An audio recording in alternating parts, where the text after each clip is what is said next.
Bismillahirrahmanirrahim. Assalamualaikum warahmatullahi wabarakatuh. Alhamdulillahirabbil alamin, nahmaduhu wa nasta'inu wa nastaghfiruh wa na'udzubillahi min sururi anfusina wa min sayyiati a'malina, may yahdihillahu fala mudhillalah wa may yudlilhu fala hadiyalah. Asyhadu an la ilaha illallah wa asyhadu anna Muhammadan abduhu wa rasuluh la nabiyya ba'da. Segala puji bagi Allah, senang sekali kita dipertemukan kembali dalam Majelis Ilmu Damai Indonesiaku. Yang pada kesempatan siang hari ini kita bersiaran langsung dari Masjid Darun Nikmah, tepatnya di Jalan Taman Lebak Bulus 4, Lebak Bulus, Kecamatan Cilandak, Jakarta Selatan. Nah, pemirsa, menarik apa yang menjadi pembahasan kita pada siang hari ini dalam Damai Indonesiaku, yaitu apa yang menjadi permasalahan kita semuanya, yaitu malas. Dengan sifat malas ini segala-galanya akan hancur, baik itu karir ataupun dunia pendidikan kita. Nah, seperti apakah solusi Islam dalam mengentas kemalasan ini?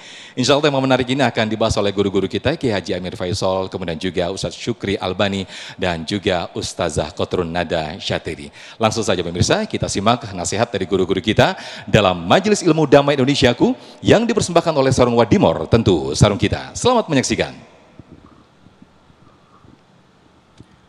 Bismillahirrahmanirrahim. Assalamualaikum warahmatullahi wabarakatuh.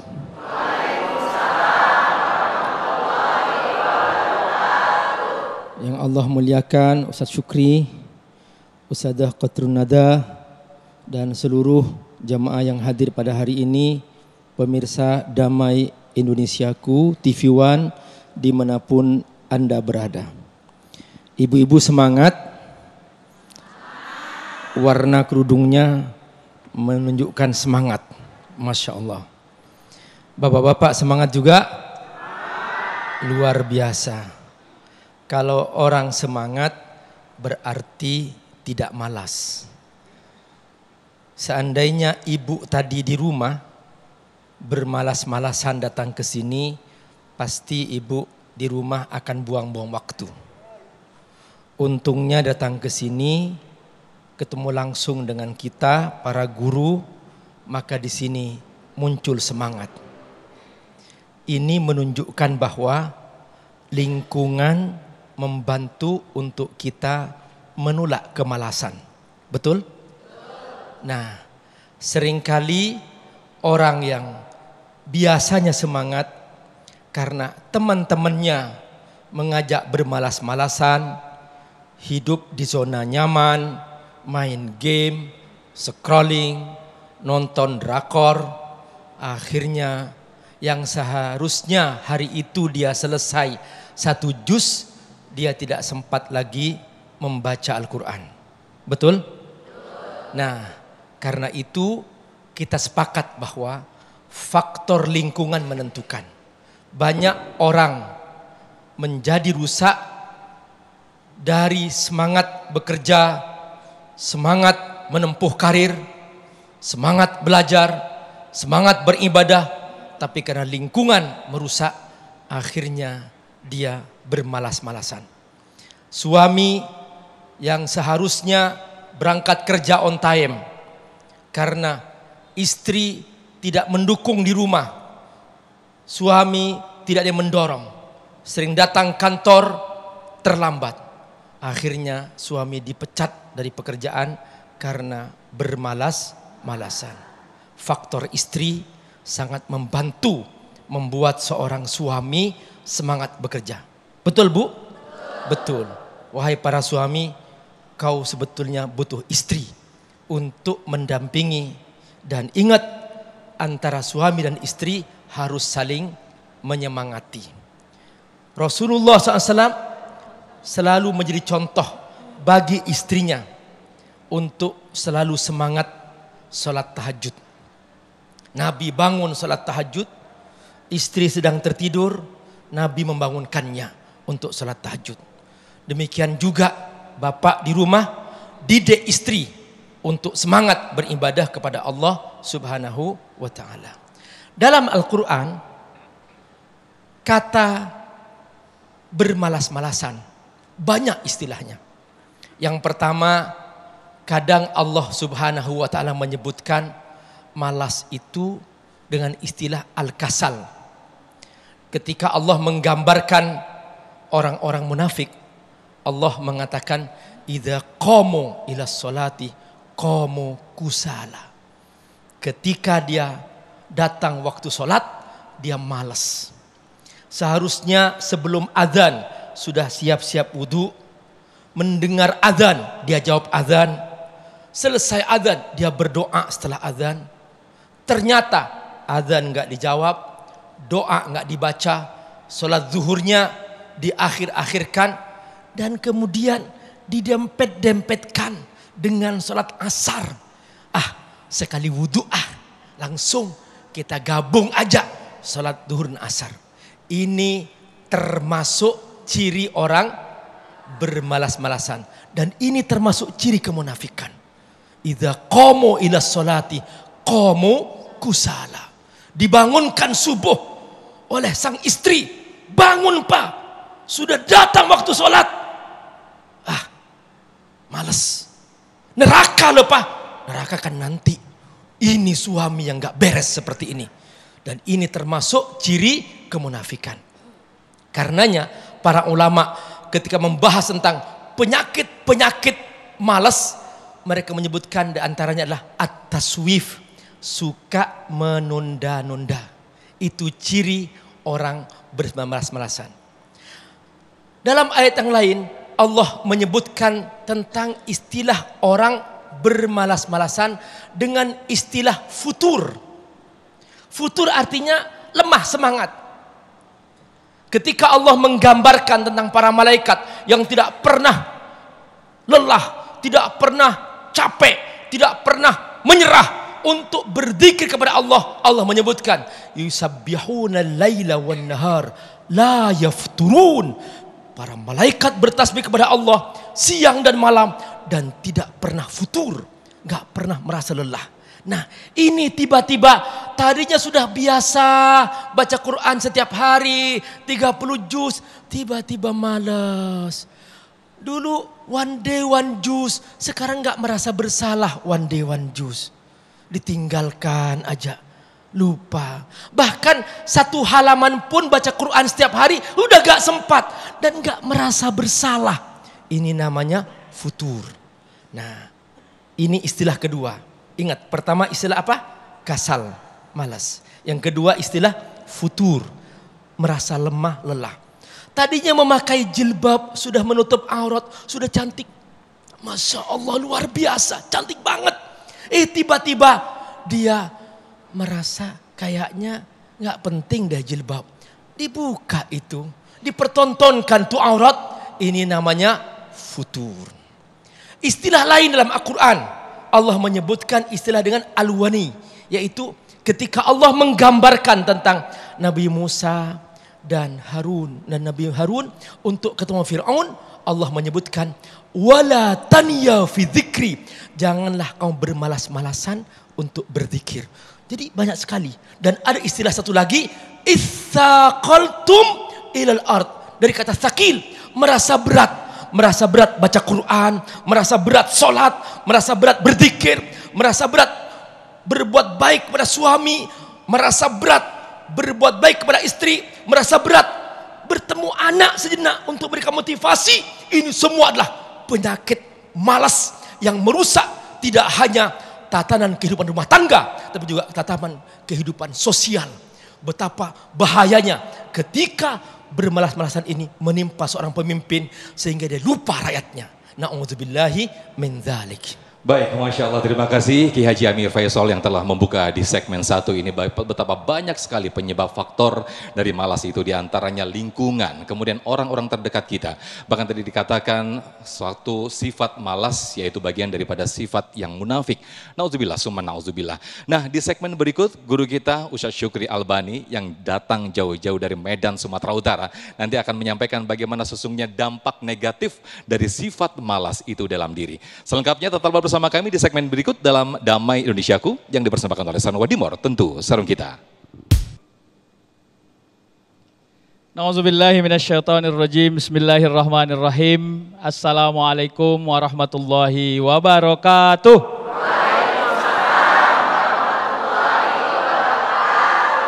Hamdan wa syukran lillah, salatan wa salaman ala rasulillah la nabiyya ba'dah. Abi Amir yang saya muliakan, Ustazah Qatrun ada Ustadz Sofyan juga dan seluruh jamaah Damai Indonesiaku TV One yang selalu dirahmati Allah Subhanahu wa taala. Sudah diawali tadi oleh Abi, memang malas ini salah satu unsurnya adalah godaan setan. Jadi biar kita tahu, setan itu memang setan kali memang. Karena saking setannya lah setan itu, dia akan mengimprovisasi diri manusia dari orang yang produktif menjadi hilang produktivitasnya. Jadi kerja setan itu ada dua yang paling besar. Satu, kalau tidak bisa buat orang jahat, maka dia akan membuat orang berhenti berbuat baik. Dia buat kita malas, dia buat kita capek, dia buat kita suntuk. Tahu suntuk? Tahu enggak? Ya, apa ciri-ciri orang suntuk ayo? Ya, suntuk bete ya. Ciri-ciri orang suntuk itu suka membuat orang lain suntuk. Nah, itu. Tadi saya tidak ada masalah, begitu saya cakap sama dia, jadi bermasalah hidup saya. Hati-hati loh. Jadi orang malas itu salah satu akses yang terbangun dari dirinya, tidak pernah menjadi solution maker. Tadi saya punya satu masalah, begitu saya bicara sama dia, jadi saya punya 3 masalah. Hati-hati. Jadi ibu-ibu, tadi sudah di callback tuh sama Abi ya. Ibu-ibu bersyukur nggak punya suami kayak suami ibu? Bersyukur ya, yakin ya. Nah, sekarang pertanyaannya saya ganti. Kira-kira suami ibu bersyukur nggak punya istri kayak ibu? Wah iya, nanti kita tanya dulu ya. Nah saya mau katakan, kadang-kadang ada satu hal yang kita lupa dalam hidup kita. Sudah 30 tahun berumah tangga, 20 tahun berumah tangga. Tingkat kemalasan itu hilang bukan karena cantiknya seorang istri. Karena merepet ya nggak siap-siap. Hati-hati ya. Benar nggak Pak? Oh ya, suami-suami itu sebenarnya tidak pernah takut sama istrinya. Itu harus paham ibu-ibu. Tapi sering aja istri-istri kelihatan menakutkan itu. Itu hati-hati. Nah jadi saya mau katakan kepada kita improvisasi tadi. Tadi sudah disebut instrumennya. Faiza faroghta fansab wa ila rabbika farghab. Konsentrasi kita adalah hidup yang sedang berjalan. Begini, Allah tidak pernah membuat manusia jelek takdir hidupnya. Tapi manusia karena selera yang terlalu tinggi, kelihatan yang dia jalani tidak cukup dalam hidupnya. Hati-hati Pak. Makanya selerai apa yang kau butuhkan dan belajarlah membutuhkan apa yang kau selerai. Sehingga apa yang kita selera tidak pernah keluar dari apa yang kita butuhkan. Sehingga tingkat kemalasan kita hilang. Kenapa? Kita tahu, saya hari ini fokusnya mau nyekolahin anak nih. Ganti daster belakangan aja lah. Nggak apa-apa. Jadi jangan ngomongnya, cemana lah. Semenjak anak 3 kuliah, mau beli daster juga saya nggak punya duit. Bukan begitu. Setelah you punya anak 3 yang kuliah, rezeki beli daster sudah habis. Udah normal aja. Normal aja hidup ini. Kenapa? La yukallifullahu nafsan illa wus'aha laha ma kasabat wa 'alaiha maktasabat. Jadi kan kalau kita mau mengintervensi ayat ini, jangan diletak di bawah. Kalau di bawah kita akan cenderung menghakimi ayat ini. Ya Allah, kata engkau saya sanggup, saya nggak sanggup loh ya Allah. Nah, maka letak di atas dia. Karena kata Allah saya sanggup, maka saya harus sanggup. Terminologi tadi ya kan disebut ya. Wa iza qamu ilas shalah qamu kusala. Saya mau bilang kepada Bapak Ibu nih sekalian. Apapun yang Allah sebut dalam Al-Quran berarti penting. Tolong jangan dianggap tidak penting. Kenapa kita merasa tidak penting apa yang Allah sebut? Karena tidak direct kepentingannya pada hidup kita. Itu masalah. Itu di Medan sana ada orang bilang begini. Kau jangan tidak sholat kau ya. Kenapa? Nanti kau masuk neraka. Kapan itu? Nantilah di akhirat. Yang nantilah kita pikirkan. Ngapain sekarang kita pikir? Hati-hati. Anda tidak tahu ya, Allah udah kasih sebut ya. Yaumala tamliku nafsul li nafsin syai'a wal amru yauma izil lillah. Nggak mungkin Allah bohong. Kata Allah pada hari itu tidak ada orang yang bisa mengurusi orang lain karena semua orang sibuk mengurusi dirinya Ya udah, makanya kalau kita cinta kepada diri kita sendiri, pasti kita akan menjadi orang taat kepada Allah. Oleh karena itu, tingkat kemalasan itu kita geser begini aja. Ya Allah, cukupkan apa yang aku miliki, beri aku memiliki apa yang aku mau, dan apa yang aku mau adalah apa yang aku miliki. Sehingga kita tidak tergeser dengan hidup orang lain. Itu kalau di Medan namanya ange, ibu tahu enggak ange itu? Ange itu iri loh. Sibuk dia ngange-ngange iyawa, awak tak ange-ange. Sibuk dia buat awak iri, alhamdulillahnya kita ndak iri. Yang gawat orang ndak pernah buat awak ange kali. Ada model orang sekarang kalau dia beli emas, modelnya goyang tangan. Apa kabar ibu? Sehat. Kayaknya udah lama ya nggak ketemu ya. Kenapa ya? Kolesterol ya tangannya ya? Enggak. Asam urat kali. Enggak. Emas baru ya? Lama kali sadarnya. Hati-hati. Pertanyaannya Anda iri nggak? Begini, yang tidak kau miliki sebenarnya tidak menjadi beban dalam dirimu. Harus ke situ gestur berpikir kita untuk kita meyakini tidak ada yang jelek Allah buat. Tapi garis koordinatnya adalah yakin apa yang Allah berikan kesanggupan, kecukupan, itu harus jadi ikhtiar kepada kita. Innallaha la yughayyiru ma biqaumin hatta yughayyiru ma bi anfusihim. Jadi kira-kira ayat ini ingin mengatakan begini, kalau urusan teknis Anda harus kuatkan nilai Anda bahwa urusan teknis itu ada di diri Anda. Ya, kalau Anda mau minum, ada minumnya, ambil minumnya, minum. Tapi setelah Anda minum airnya, apakah air itu membuat Anda sehat atau tidak, itu sudah tidak urusan Anda. Hati-hati. Jadi kalau Anda haus jangan marah sama Allah. Kalau malas ngambil minum, insya Allah Anda haus terus tuh. Maka ambil minumnya. Setelah ambil minumnya, berdoa agar Allah berikan minuman yang kita minum itu adalah sesuatu yang bukan hanya menghilangkan dahaga, tapi juga membangun kesehatan, membuat kita jauh lebih taat kepada Allah. Ibu-ibu, sedikit lagi ya. Maka begini, selama hayat masih di kandung badan, tidak boleh berhenti berikhtiar, karena ikhtiar adalah lawan dari kemalasan. Baik, Masya Allah, paten kali Ustaz Syukri ini. Masya Allah, terima kasih Ustaz Syukri Albani, sebagaimana yang disampaikan oleh beliau bahwa sifat malas ini bagian daripada setan. Tapi memang setan kali malas ini ya Ustaz ya. Baik, Masya Allah, nanti di segmen ketiga apa yang disampaikan oleh guru-guru tadi bahwa Ustadz Abi Amir menyampaikan penyebab kemudian juga dampak buruk. Nah, bagaimana solusi dari Islam itu sendiri untuk mengentas kemalasan ini?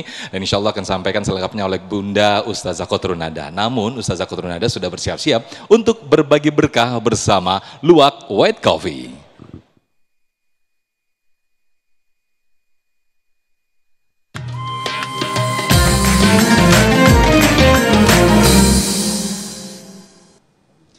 Baik jamaah sekalian, saatnya kali ini saya ingin berbagi berkah ya bersama Luwak White Coffee, dan tentunya jamaah yang beruntung bisa menjawab pertanyaan yang akan saya sampaikan, dan silahkan kalau ada yang mengetahui jawabannya langsung angkat tangan, saya akan tunjuk, saya akan pilih, insya Allah yang beruntung akan mendapatkan hadiah 1 juta rupiah persembahan dari Luwak White Coffee. Jangan lupa dipotong pajak. Baik, siap-siap ya. Pertanyaannya, sebutkan salah satu dampak buruk dari sifat malas. Bapak, ada yang berani angkat tangan? Ibu? Oh, yang paling depan kalau gitu saya pilih ya. Silakan kakak. Kakak silakan ke depan sini. Silakan mikrofonnya. Kakak siapa namanya? Nama saya Nisa Wilda. Nisa. Nesa. Namanya ya. Nisa. Baik. Tadi pertanyaannya sebutkan salah satu dampak buruk dari sifat malas. Jawabannya apa kira-kira? Jawabannya adalah mendapatkan kehancuran dalam hidup. Masya Allah, mendapatkan kehancuran dalam hidup. Betul Bu? Betul Pak? Alhamdulillah, selamat mendapatkan 1 juta rupiah dari Luwak White Coffee. Silahkan terima hadiahnya. Dan jangan lupa dipotong pajak. Baik jamaah sekalian. Kita masih berada di Damai Indonesiaku, dan insya Allah setelah ini kita akan kembali dan tentunya kita menyaksikan pesan-pesan berikut ini.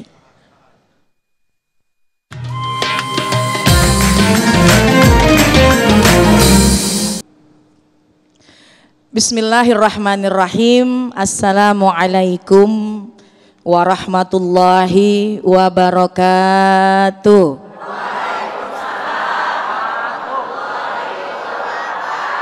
Alhamdulillah, alhamdulillahi rabbil alamin, wassalatu wassalamu ala sayyidina Muhammadin wa ala alihi wa ashabihi ajma'in, amma ba'du. Rabbi syrah li sadri wa yassir li amri wahlul uqdatam min lisani yafqahu qawli, amin ya rabbal alamin. Yang kita hormati, kita muliakan guru-guru yang ada di hadapan kita, Abi Amir Faisal, pun juga guru kita Al-Mukarram Al-Musaram Bapak Kiai Haji Syukri Albani. Kita doakan keduanya mudah-mudahan Allah senantiasa limpahkan keberkahan. Para alim ulama, para guru-guru, tentu yang saya banggakan semua jamaah yang insya Allah siang hari ini enggak punya sifat malas. Alhamdulillah. Sehat Bu? Bapak sehat Pak?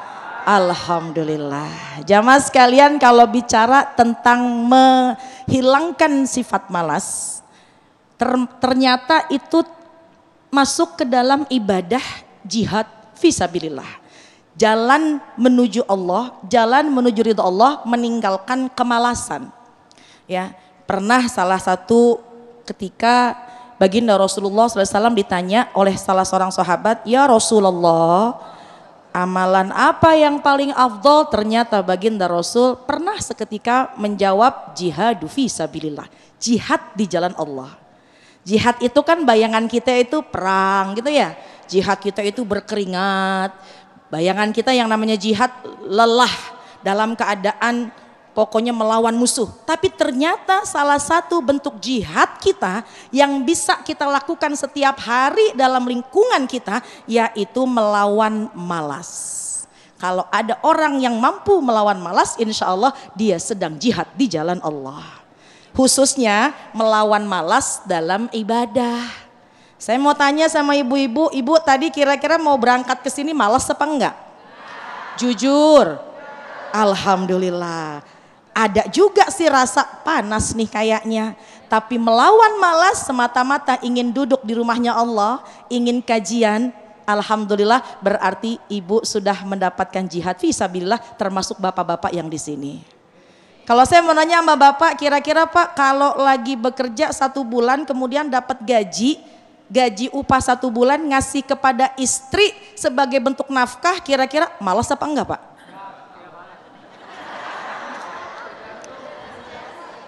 Jawaban bapak-bapak tergantung.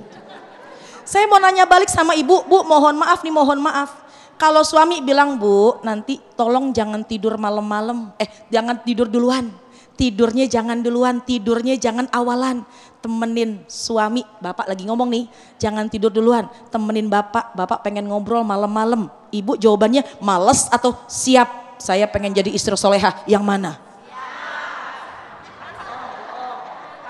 Ini berjanji di rumahnya Allah, mudah-mudahan nanti dibuktikan di rumahnya insya.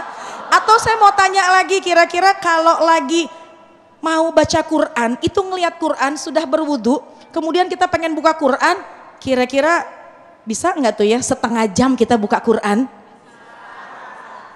Bener. Berapa kali nguapnya?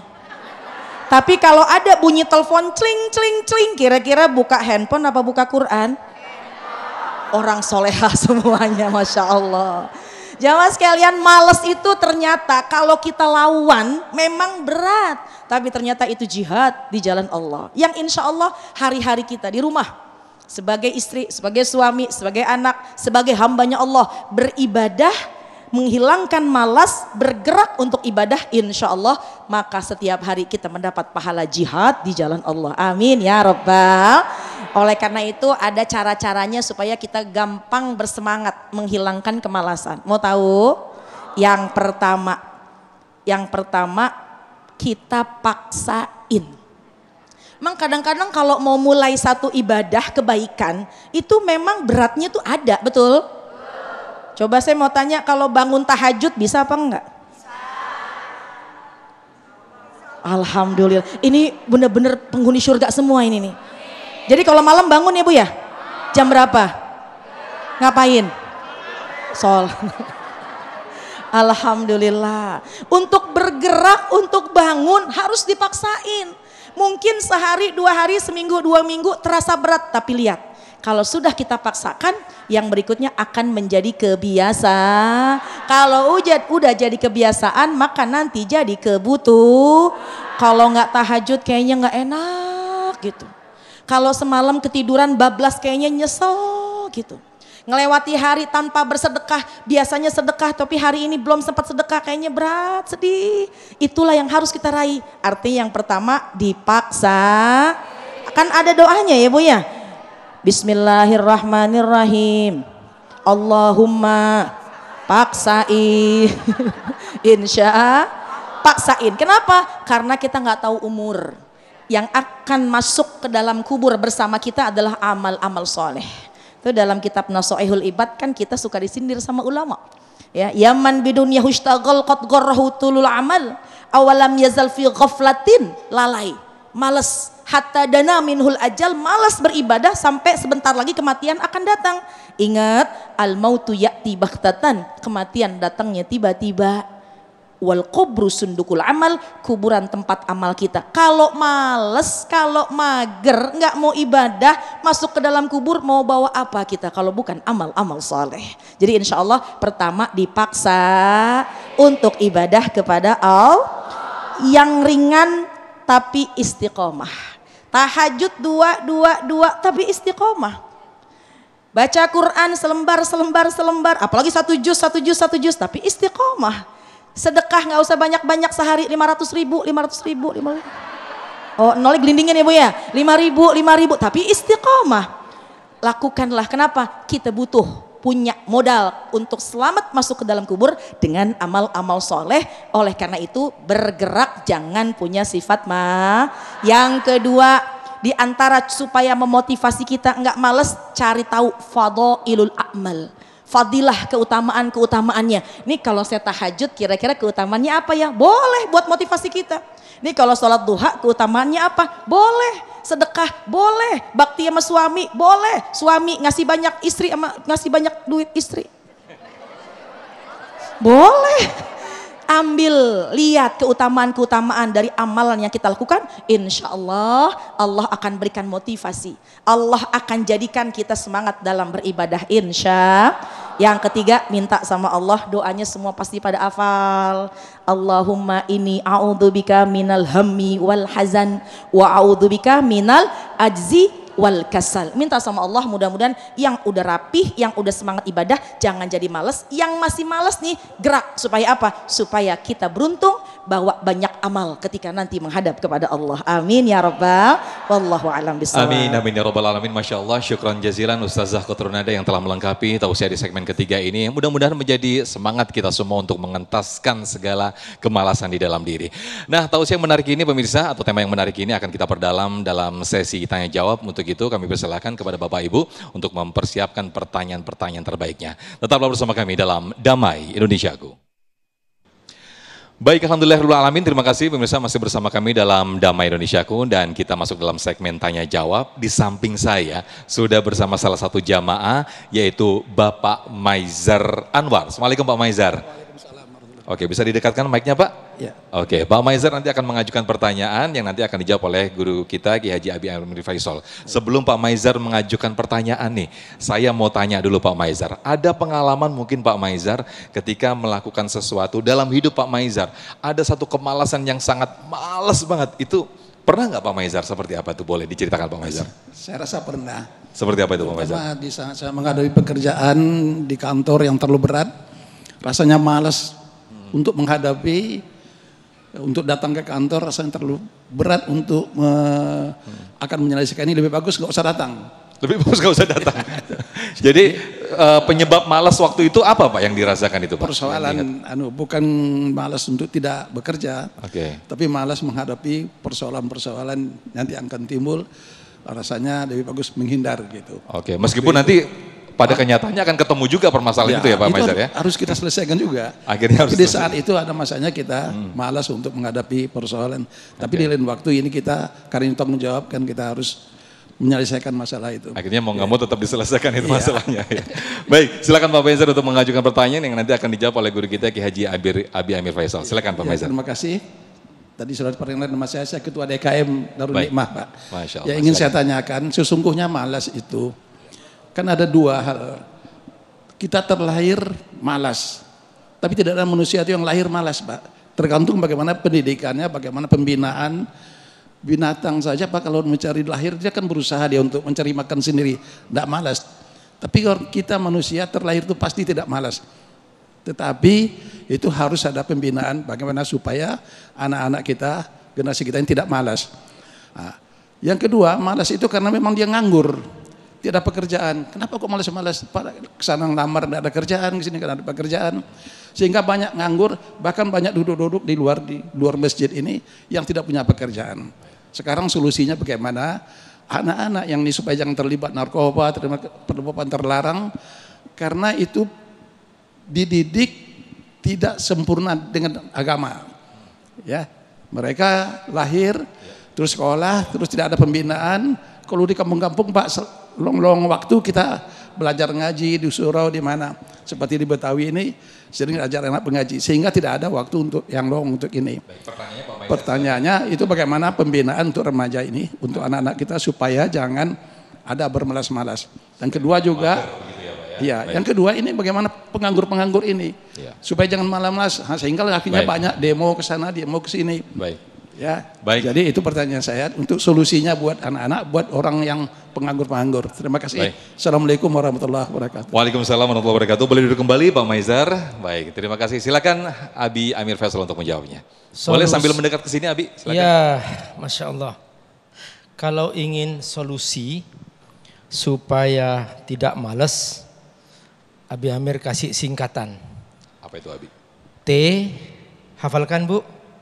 T lagi, D, L.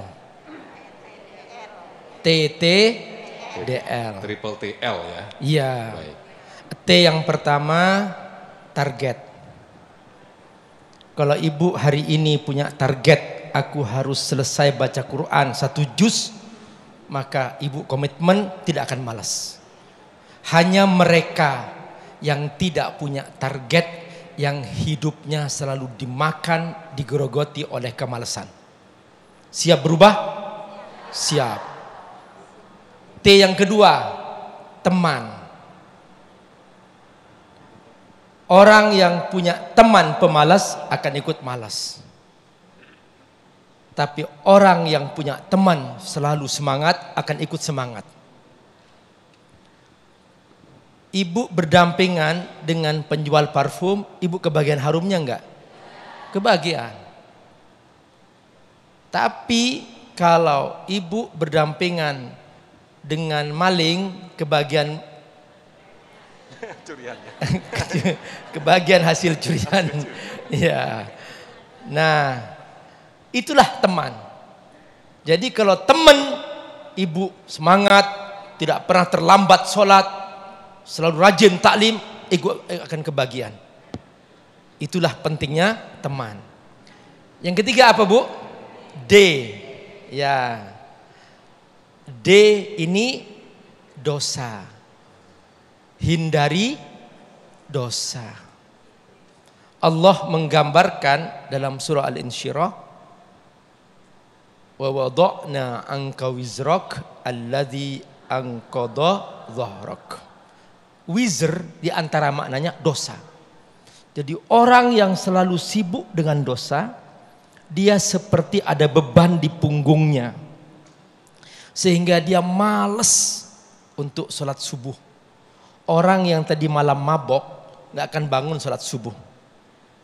Orang yang tadi malam begadang main judi online gak akan bangun sholat subuh. Apalagi sholat tahajud. Jadi dosa seringkali menghalangi seseorang untuk menjadi produktif. Oleh karena itu hindari dosa sekecil apapun. Ingat selalu ayat فَمَنْ يَعْمَلْ مِثْقَالَ ذَرَّةٍ خَيْرًا يَرَهُ وَمَنْ يَعْمَلْ مِثْقَالَ ذَرَّةٍ شَرًّا يَرَهُ. Sebesar atom pun dosa itu akan menjadi penghalang. Oleh karena itu jauhi dosa. Yang terakhir apa? L, lingkungan. Cari lingkungan yang baik. Kalau ibu males baca Quran di kamar, pindah ke ruang tamu. Kalau di depan ibu ada TV menyala, padamkan. Gak mungkin orang baca Quran, hah, ada iklan? Filmnya bagus. Bisa nggak begitu? Nggak bisa. Nggak menyatu, Bu. Antara ya membaca Quran dengan lingkungan yang buruk, nggak menyatu. Makanya pindah tempat. Ibu malas baca Quran di kamar, pindah ke ruang tamu. Malas di ruang tamu, pindah ke ruang makan. Malas di ruang makan, keluar, pindah ke taman. Malas di taman, pindah ke masjid. Kalau di masjid malas keterlaluan. Karena di masjid nggak ada dosa kan, nggak ada setan kan. Nah tadi Ustadz bilang setan penyebab kemalasan. Makanya mulai hari ini coba angkat tangan semuanya. Ya. Mulai hari ini, bye-bye setan. Yes. Oke. Baik, Masya Allah. Terima kasih Abi Amir yang telah memberikan jawaban. Masih diingat Bu ya, TTDL. Apa tadi? Target, teman, target, dosa, dan lingkungan. Baik, Masya Allah. Kami persilakan kembali untuk jamaah mengajukan pertanyaan atas nama Bapak Yusuf Jamal. Betul ya? Silakan Pak Yusuf boleh berdiri dan nanti akan dijawab oleh guru kita Ustadz Syukri Albani. Silakan. Assalamualaikum warahmatullahi wabarakatuh. Waalaikumsalam warahmatullahi wabarakatuh. Terima kasih Pak Kiai menyikapi dan merespon tentang sikap malas. Sebetulnya kita sering beribadah, sering baik ibadah ubudiyah maupun amaliyah. Nah, sini tertera kepada tujuan kita, motivasi Kiai. Kayaknya motivasi kita ini amat penting. Kita nggak akan malas kalau itu mungkin kita dikasih uang, biasa begitu. Kita tidak akan malas kalau mungkin dikasih jabatan. Nah, hal sekarang ini banyak tentang hal-hal seperti itu, materi sifatnya. Itulah yang membuat motivasi kita. Kira-kira kalau kita ini akan beribadah, kita nggak tahu akan mendapat sorga atau mendapat neraka. Kira-kira apa alasan kita untuk mencapai itu, Kiai? Baik. Terima kasih, Kiai. Assalamualaikum warahmatullahi wabarakatuh. Baik, terima kasih. Ustaz Syukri boleh menjawabnya, boleh sambil bergabung bersama jamaah. Silakan Ustaz. Baik, alhamdulillah.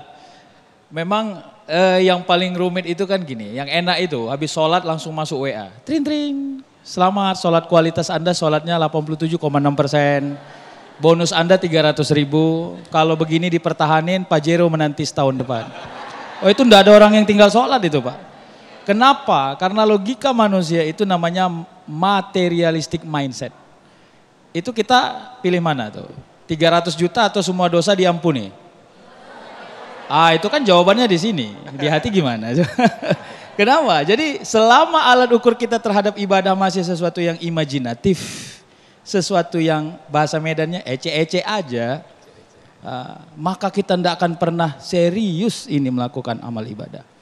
Jadi kalau ditanya apa yang mau kita lakukan, sebenarnya tadi sudah disebut, hati-hati ya. Perjuangan kita setelah dunia ini adalah nafsi. Kita ini kan semua bakal mati nih Pak. Benar tak? Kalau enggak Bapak Ibu di luar, saya yang belakangan. Yang penting kita mati. Benar enggak? Kalau sudah orang mati, maka semua tanggung jawabnya tidak bisa kepada orang lain. Kalau enggak percaya, matilah dulu. Wah ya. Nah oleh karena itu, setelah Anda mati, apa yang berkuasa? Itu di akhirat kan disebut, yaumala yanfa'u malun wala banun illa man atallaha biqalbin salim. Tidak ada loh. Nah jadi kan karena masalahnya adalah empirical mindset. Gini ya, saya bilang tuh kalau di Medan, yuk makan mie Aceh itu di Simpang Limun. Medan ada Simpang Limun. Kenapa? Enak sekali mie Acehnya. Dari mana you tahu? Sudah 8 kali saya makan, enak betul itu di sana. Gitu toh. Mau nggak mau makan? Mau. Yang orang dua nomor bilang, yuk makan mie Aceh Simpang Limun. Enak. Dari mana you tahu? Rame kali yang beli. Kalau seandainya nggak enak, mana mungkin rame. Kalau dua kebenaran ini dibenturkan, mana yang dipilih? Yang sudah pernah makan atau yang hanya sekedar membangun reasoning? Yang sudah pernah makan, makanya empirical mindset. Nah di akhirat kebetulan belum ada yang alumni akhirat. Sehingga akhirnya tingkat kedewasaan kita memahami perintah Allah menjadi sangat kecil. Maka disebut wala tahinu wala tahzanu wa antumul a'launa in kuntum mu'minin. Jelas. Harus percaya dong. Kalau nggak percaya gimana? Ya, orang kita diciptakan Tuhan, ada langit dan bumi gimana? Kalau tidak percaya terhadap hal itu, selesai sudah. Makanya di dalam wal asri kan Allah sebut, ya innal insana, semuanya sebenarnya rugi. Illallah, jadi diberi pengecualian. Pengecualian yang pertama justru amanu loh. Amanu itu bukan hal yang kelihatan. Amanu itu adalah suasana rahasia batin yang terhubung tidak pernah putus kepada pemilik langit dan bumi. Kalau you sudah punya keterhubungan, dalam keadaan ramai kau taat, dalam keadaan sunyi kau pun taat. Tarsongoni Majolo. Terima kasih. Terima kasih. Baik, Masya Allah, terima kasih Ustaz Syukri Albani untuk jawabannya yang sangat luar biasa sekali. Berikutnya kami persilakan atas nama Ibu Cici, boleh berdiri Ibu Cici, yang akan dijawab oleh Bunda Kotrunada. Silakan. Bismillahirrahmanirrahim. Assalamualaikum warahmatullahi wabarakatuh. Waalaikumsalam warahmatullahi wabarakatuh. Ustazah, saya ingin bertanya, apakah sifat malas itu sifat dasar manusia? Dah, terima kasih. Assalamualaikum warahmatullahi wabarakatuh. Singkat padat. Ini pertanyaannya karena malas nanya atau gimana? Padat banget, silakan Bunda Nada. Baik, Masya Allah, izin ya guru-guruku. Jamaah sekalian, apakah sifat malas itu memang sifat dasar manusia? Banyak kok dalam Al-Quran Allah itu memang menceritakan, ya Allah menceritakan dalam Al-Quran tentang memang kodratnya perempuan atau kodratnya manusia itu seperti apa. Di antaranya innal insana khuliqa halu'a, sesungguhnya manusia diciptakan suka berkeluh kesah gitu. Ya, kita kan serba salah. Dikasih hujan pengen kemarau, pengen panas, dikasih panas pengen hujan. Ada yang suka begitu? Ternyata malas itu pun juga menjadi kodratnya seorang manusia, ya. Akan tetapi tadi tuh, ya, kalau sekira-kira kita memahami, menyadari kemana arah tujuan kita, maka insya Allah sifat yang mendasar tentang sifat malas itu bisa kita hilangkan. Ya. Tapi kembali lagi jamaah sekalian, kan hakikatnya kullu mauludin yuladu alal fitrah. Sesungguhnya orang yang terlahir itu kan dalam keadaan suci. Suci itu artinya apa sih? Suci bukan hanya bersih, tapi dalam penjelasannya suci itu adalah dia beragama Islam, dia memiliki kesucian, dia memiliki kemurnian, dia cenderung kepada kebaikan. Jadi memang dasarnya itu cenderung kepada kebaikan. Cenderung kepada makanya dilanjutkan hadisnya fa'abawahu yuhawidanihi au yumajjisanihi au yunasiranihi. Orang tuanya lah yang merubah Yahudi, Majusi, Nasrani. Tapi sumber kita lahir dalam keadaan suci dan senang kepada kebaikan. Tinggal orang tuanya, lingkungan dan lain sebagainya. Nah, kemudian ada lagi nih, dalam jiwa kita ini kan ada jasad, ada ruh, ada badan, ada zohir, ada batin. Yang namanya luar ini kan ngikutin bagaimana batin kita. Nah tinggal si batin ini nih, hati-hati, batin ini suka ada yuwaswisu fi sudurin nas. Suka ada yang ngebisikin, suka ada yang bikin was-was, suka ada yang ngajakin. Siapa? Minal jinnati wan nas. Pertama jin. Kita udah pengen berangkat, emang cenderung kita pengen kebaikan, cenderung kita pengen melakukan hal-hal positif. Cuma setan tuh yang suka nahan gitu, minal jinnati. Setan tuh suka, jangan, udah tidur aja, gak usah baca Quran, gak usah ngaji, udah gak usah kerja. Siapa tuh? Minal jinnati. Tapi wanas juga, hati-hati, manusia juga suka tuh yang namanya mencoba mempengaruhi kita. Makanya tadi Pak Kiai bilang kalau punya teman harus pilih-pilih. Kenapa? Emang kata baginda Rasul almar'u ala dini khalilihi. Seseorang itu tergantung agama temannya. Jadi kita jaga yang dua ini. Kita cenderung dalam keadaan yang senang dengan kebaikan karena kita tahu satu masa kita akan kembali kepada Allah. Cuma lingkunganlah hawa nafsu yang kadang-kadang tidak bisa kita kendalikan. Oleh karena itu jamaah sekalian, kita sadar pengen ngaji cuma ada sesuatu hambatan yang bikin kita malas. Kita ingat, ini bukan saya. Ini bukan kita.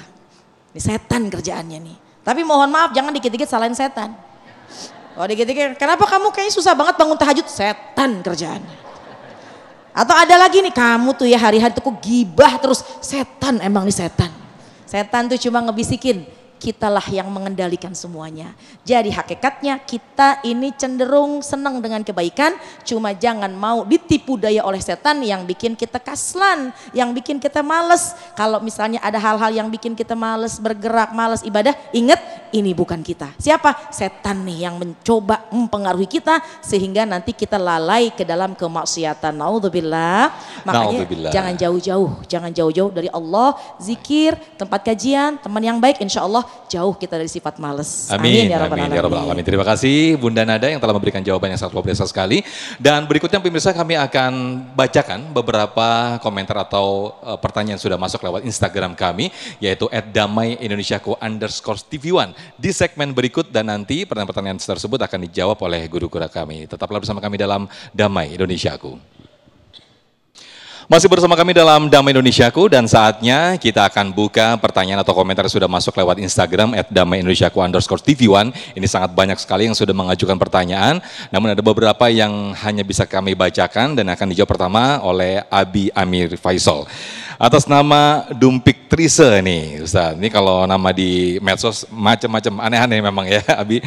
Assalamualaikum Ustadz, Ustazah, izin bertanya, ada kalanya kita rajin saat di depan orang lain, tapi malas saat sendirian. Bagaimana menanamkan rasa ikhlas agar semangat berbuat baik tetap hidup meski tak dilihat siapapun? Abi Amir, silakan.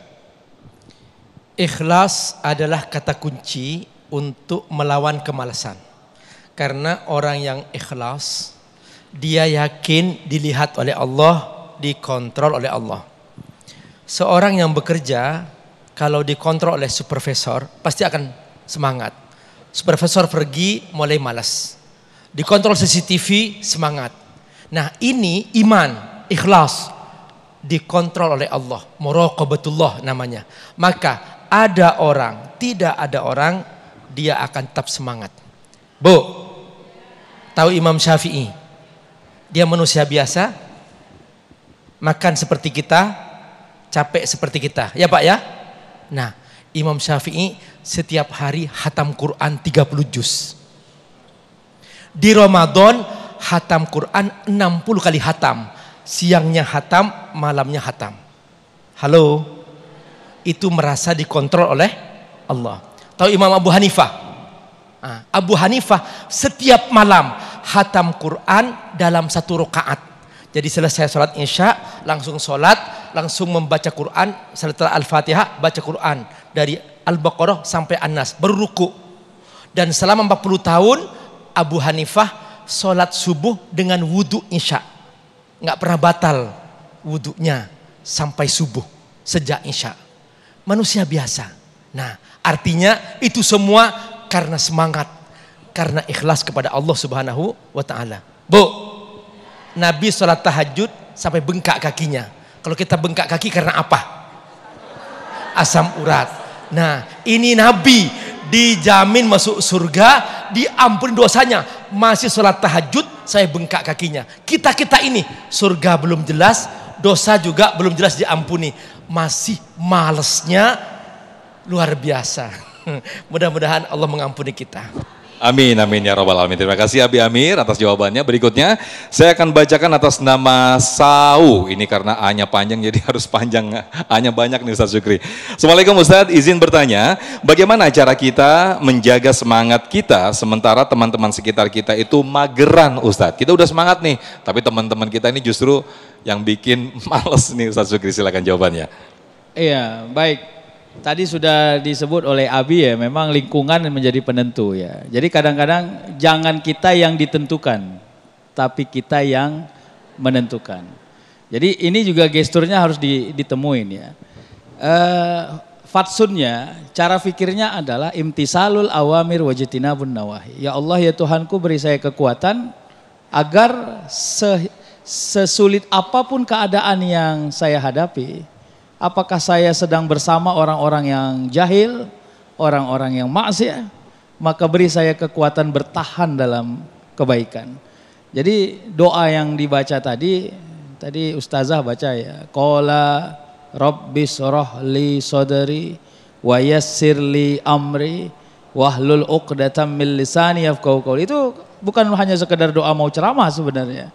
Wa yassir li amri. Ya Allah ya Tuhanku, saya nggak tahu ini. Di luar ini saya ketemu apa? Ya, udah awak labil, ketemu sama orang yang lebih labil, maka jadi ababil jadinya. Nah, jadi ini menjadi masalah. Maka bagaimana? Kalau khawatir mendapati satu keadaan yang merusak, hindari. Kan itu ya, jika engkau bertemu dengan kejahatan, satu, cegah dengan tanganmu. Kalau tidak mampu, cegah dengan lisanmu. Kalau kau juga tidak mampu, maka benci dengan hatimu. Wa huwa adhaful iman, itulah selemah-lemah iman. Jadi ingat, alat ukurnya adalah diri kita dengan kepentingan kita secara personal. Kalau kita mau ikut-ikut orang aja, itu kan ada orang, Ustadz saya alhamdulillah nih Ustadz, saya kalau mabuk udah enggak lagi Ustadz, alhamdulillah Ustadz. Enggak pernah saya mabuk Ustadz, judi saya yang sekarang Ustadz. Jangan gitu dong. Nah, Anda kalau mabuk enggak, judi juga jangan gitu loh. Jadi jangan nanggung-nanggung ya, itu namanya teori gelas.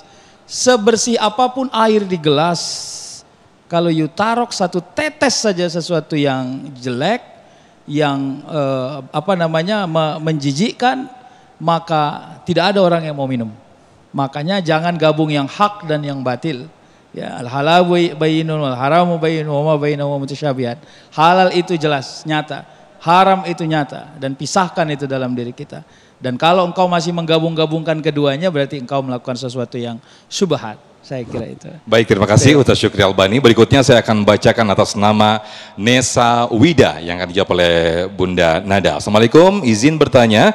Banyak anak muda merasa malas karena merasa usahanya tidak dihargai, Ustazah. Bagaimana pandangan Islam tentang bekerja dan beramal hanya karena Allah, bukan karena ingin diakui? Silakan Ustazah. Iya, Masya Allah ya, ini bagus pertanyaannya. Jadi kalau kita mengejar pujian manusia akan lelah, karena akan sulit kita dapat. Pertanyaan saya, kita hidup tuh buat siapa? Tentu buat Allah. Kita nanti ketika meninggal dunia kembali kepada siapa? Tentu kembali kepada Allah. Lalu kenapa kita bisa ada di sini? Tentu karena Allah mengizinkan kita ada di muka bumi ini. Jadi intinya adalah kita dari Allah, untuk Allah, kembali tentu kepada Allah. Wajar saja namanya manusia, kalau misalnya ingin melakukan sesuatu, pingin diapresiasi oleh orang, itu sangat wajar. Tapi jangan jadikan itu tolak ukur pertama. Kenapa? Karena banyak kecewanya. Jadi pertama, ketika kita sudah melakukan sebuah kegiatan, gagal lagi, kita mencoba lagi, karena berapa banyak orang yang sukses sekarang itu, dia sudah melewati berbagai macam kegagalan. Ya, jadi kalau kita melihat ada orang sukses, itu pasti dalam kehidupannya itu diuji dulu. Iza habballahu abdan ibtalahum. Tapi tujuannya adalah untuk Allah memiliki cinta kepadanya. Kalau dia sabar, dikasih tuh pahala sabar. Kalau dia nggak males, tetap berusaha, akan dikasih tuh kesuksesan. Manjada, siapa yang sungguh-sungguh akan sukses. Jadi kalau kita gagal dalam satu kali, ambil hikmahnya, ambil pelajarannya. Kayak begini, ibu masak sayur asem, ini kok kayaknya kata suami kurang enak nih sayur asem sekarang. Kira-kira ibu ngambek nggak masak sayur asemnya?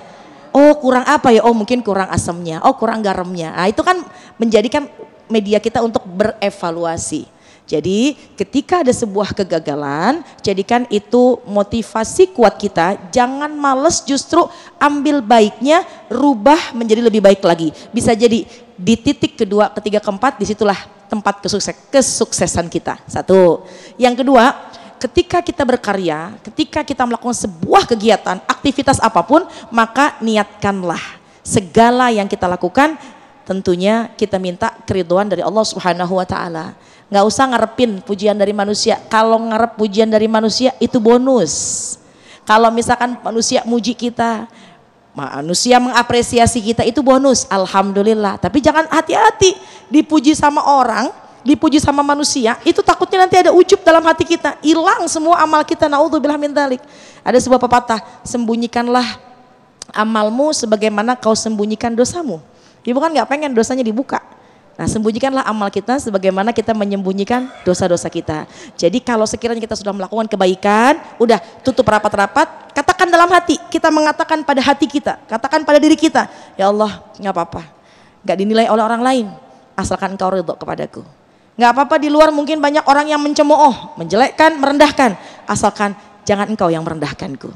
Maka insya Allah kita punya satu kekuatan yang istimewa. Hablum minallah, kita kuat. Karena yang kita lakukan semua ada keterikatannya dengan Allah. Baik, terima kasih Ustazah Qatrun Nada, dan pemirsa di segmen berikut kita akan berdoa bersama-sama dan mendengarkan sedikit kesimpulan ataupun intisari dari tema yang menarik ini, bagaimana kiat Islam mengentaskan atau memberantas kemalasan. Tetaplah bersama kami dalam Damai Indonesiaku. Alhamdulillahirrahmanirrahim, pemirsa, tidak terasa kita sudah di penghujung acara Damai Indonesiaku, dan sesaat lagi Anda bisa menyaksikan program Sah Selalu Ada Hikmah bersama Coach Dennis Lim dengan narasumber kami Pak Hijrah, seorang pensiunan pasukan PBB yang mendirikan sebuah pengajian. Nah, seperti apa cerita serunya? Saksikan sesaat lagi dalam program Sah Selalu Ada Hikmah. Mewakili kru yang bertugas, akhir kata saya Muhammad Sofyan pamit undur diri, dan acara ini dipersembahkan oleh Sarung Madimor, tentu sarung kita, serta didukung oleh Luwak White Coffee. Mengucapkan terima kasih. Wabillahi taufiq wal hidayah. Wassalamualaikum warahmatullahi wabarakatuh. Subhanallah walhamdulillah wa la ilaha illallah wallahu akbar. Subhanallah walhamdulillah wa la ilaha illallah wallahu akbar. Subhanallah walhamdulillah wa la ilaha illallah wallahu akbar. Ya Allah, Engkau Maha Suci. Kami banyak dosa.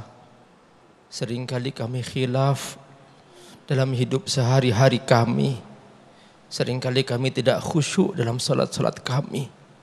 Kami seperti bersikap tidak membutuhkan Engkau, ya Allah. Karena kebodohan kami, karena kelalaian kami. Ya Rabb, Engkau Maha Pengampun. Ampuni kami, ya Allah. Bimbinglah kami, ya Rabb. Kuatkan kami, ya Allah. Kami yakin bahwa kelak kami akan dihisab oleh-Mu. Engkau berfirman, Inna ilaina iyabahum, summa inna alaina hisabahum. Kau pasti akan kembali kepadaku. Kau pasti akan dihisab olehku, kata Allah. Kata Engkau, ya Rabb. Kami pasti akan menghadap kepadamu, ya Rabb. Kami akan dihisab oleh-Mu, ya Allah.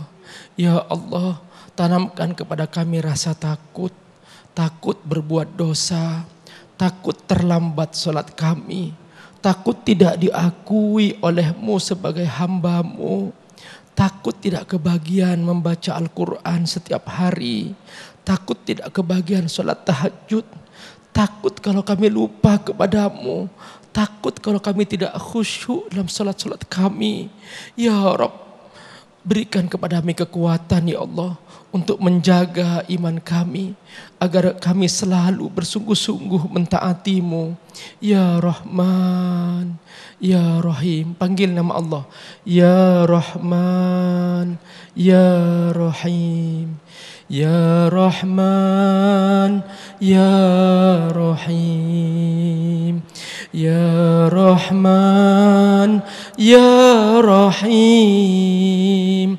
Ya Rahman, Ya Rahim.